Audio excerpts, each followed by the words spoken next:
Kansas City, Missouri. The Kansas City Chiefs remembered something that should be especially helpful in the final 3 weeks of the regular season. Regardless of how bad things have looked, they still have enough talent to turn around what has been an incredibly bizarre season. It all comes down to how much this team wants to lean on those assets. On Sunday afternoon, it appeared the Chiefs finally are ready to ride their stars as far as they'll take this squad. It's perfectly sensible for some cynics to dismiss Kansas City's 2,615 win over Oakland as proof of what happens when a struggling team faces a worse opponent. The people who've actually watched the Chiefs play over the past month would probably differ with that assessment.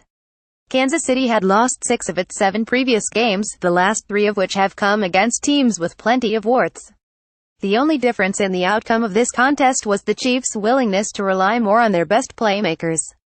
They remembered that Kareem Hunt actually has become one of the best running backs in the NFL in just his first pro season.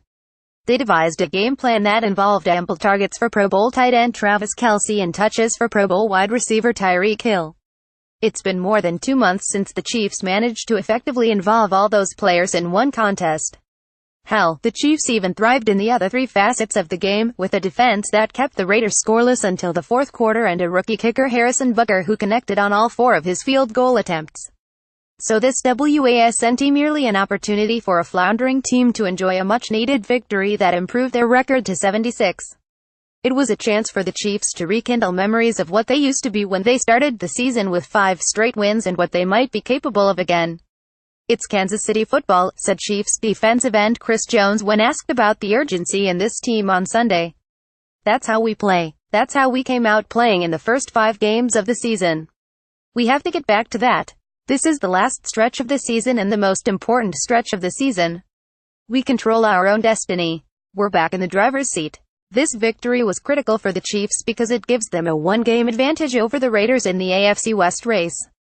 It also gives Kansas City tremendous momentum heading into its next contest, a Saturday night showdown with a Los Angeles Chargers team that is currently tied with the Chiefs for first place in the division. If Kansas City can beat the Chargers for a second time this year, it would give the Chiefs a substantial edge in the standings.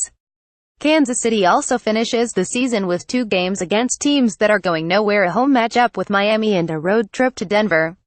It's clear now that the Chiefs are approaching that final stretch with a clear purpose, especially on offense. Kelce wound up with 7 receptions for 74 yards, and it's worth noting that his 13 targets were 1 short of a season high. Head had 5 games in the last 7 weeks when had been targeted 9 or fewer times.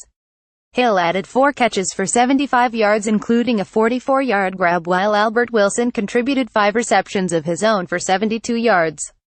Just as importantly, the running game is going to be a factor again in Kansas City. Hunt had 25 carries for 116 yards and 1 touchdown against Oakland. That is significant because this is the same rookie who started the season averaging 121.8 rushing yards in that 5-game win streak before winding up with 96 total carries in Kansas City's last 7 contests. "We know how good we can be," said Hunt, who now has 1,046 rushing yards on the season. "We just have to keep coming out and playing as a team, offense and defense. We can't have the offense doing bad one game and the defense doing good and then have the defense doing bad and the offense doing good." That inconsistency, Hunt referenced, had been the most frustrating aspect of the Chiefs' slide. They didn't have enough offense to win 2 games in which their defense limited their opponent to 16 points or less against the New York Giants and Buffalo.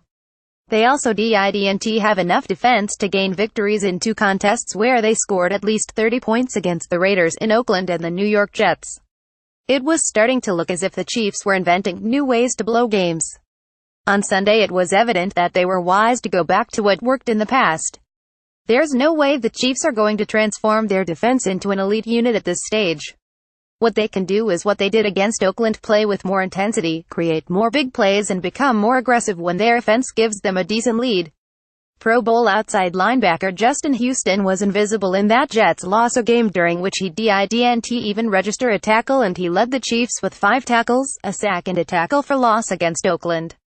Jones added a sack and 2 of his own tackles for loss, proving that he can still play like the rising star had been when the season began. It wouldn't be fair to talk about Kansas City's defensive effort without highlighting the play of its secondary. Head coach Andy Reid suspended Pro Bowl cornerback Marcus Peters last week, leaving an already vulnerable defensive backfield without its best player. The Chiefs leaned on an assortment of players to pick up the slack, namely Terrence Mitchell, Darrelle Revis and Steven Nelson. They responded by helping the Chiefs limit Raiders quarterback Derek Carr to 211 passing yards, 1 touchdown and 2 interceptions. The Raiders finished the game with 268 total yards. "We've always had the next man up thing and that's how we've rolled since the get-go," Reid said. "It's no different than that. Marcus will be back and he'll be back and playing, doing his thing. That's where we're at. This was nothing different. There wasn't an extra challenge or any of that. The guys know that if somebody is down, the next man steps in and goes." The Chiefs actually did receive some form of a challenge prior to Sunday's game. Injured safety Eric Berry addressed the team after pre-game warm-ups and as Jones said, "Anytime he says something, you know it's legit from the heart." There weren't many details given as to what Berry said, but the message obviously impacted his teammates. "It's pretty hard not to listen to a Pro Bowl player who fought his way back from cancer." Maybe Berry, who has been on injured reserve since sustaining a torn Achilles in a season-opening win over New England, felt it was time to be more vocal. Maybe his speech simply came at a time when the Chiefs were primed to change their fortunes. The bottom line here is that something clicked for Kansas City. Their biggest stars finally showed up at a time when they needed them most. The challenge for the Chiefs is to carry that momentum into their next AFC West showdown. As quarterback Alex Smith said, "That's the name of the game. We have to figure out how to keep it going." What Smith didn't say is that there is not a lot for the Chiefs to learn about themselves moving forward. The major key for them is not losing track of what made them so dangerous in the first place.